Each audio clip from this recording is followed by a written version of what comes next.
Afternoon everyone, it's a lovely sunny day here in central Scotland. So today we have a Mercedes, it's a CLS 320 and it's a CDI. Now I think you remember this car, we were here a long time ago and we done a cranking amps test on it, and remember it was no compression in number 6, that was it. So it's finally been sorted, and because we're old guys we like to take our time, so it's a year later.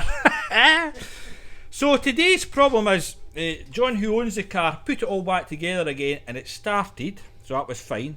It then had a few leaks from the power steering, and it was a tensioner for the chain. Is it chain, John?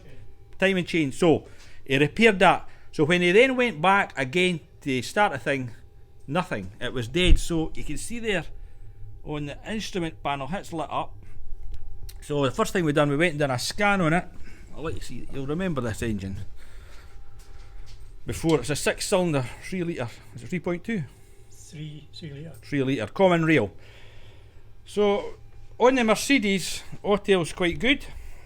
So, we scanned it for codes, and, wait, I'll take you back this a wee bit. So originally when we were scanning through, as usual on a car, the first one to pop up, oh, brilliant, there's a, oh look at this, look at this, oh, fantastic, there's lights everywhere. So when we scanned it, the first one usually to pop up is the engine control module. So as you can see in the list here, it ain't there. So we've went through, there's 30 modules on this car, and you can see there's faults and SAM, and is that, what was the first one? Electronic transmission control. So I was saying to John, it'll probably be U codes, and I was right enough, because what we've figured out for that list is the engine management module is not online. So you can see, let me see.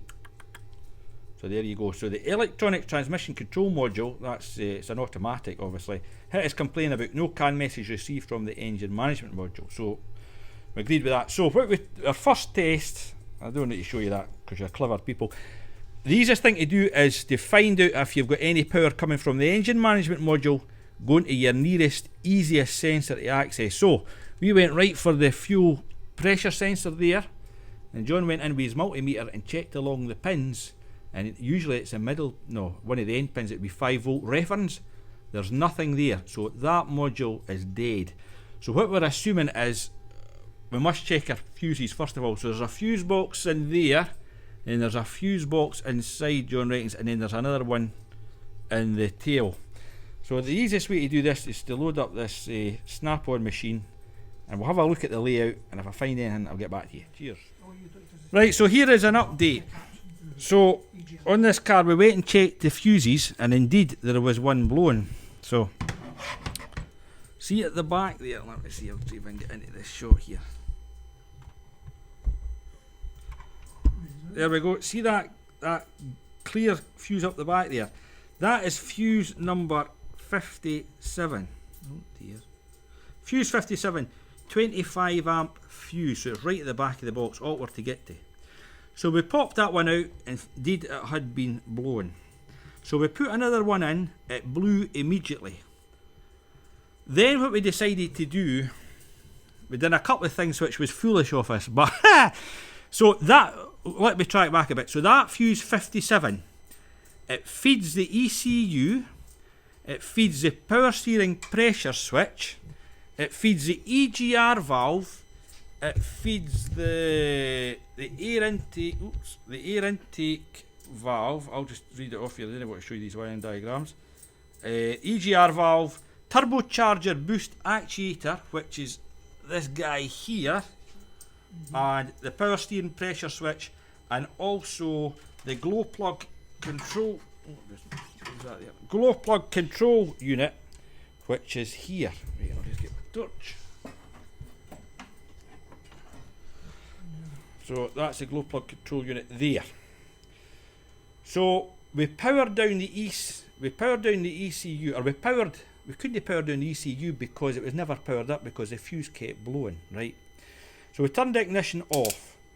We then disconnected the glow plug module, and then we went down underneath, and I'll show you this. We done two things at once. We shouldn't have done that, but never mind. Then we disconnected this connector here oops, which is the power steering pressure switch. Pop the fuse back in and voila, the ECU powered up. So the only thing we can think, it's no the glow plug module. We think that's okay because we can communicate with that, that's okay. But you see where this wire goes through the chassis leg? I moved that, so we are wondering if it's within there that our problem is, because we done now else. I also tested this power steering pressure switch. It's on a red grey wire. Now that's 12 volts, and it's 12 volts, it's a duty cycle, 12 volts to ground, so when you turn the steering wheel, it must be just to give it position for it to load up the engine, so I could maybe show you that. So I'll just use my wee handy scope thing here. John, you want to start us up and I'll just show this. So you can see there, we've got a scope pattern there. And we're back probed into the power steering pressure switch. Okay. Go for it, my man. Oh, that'll cut.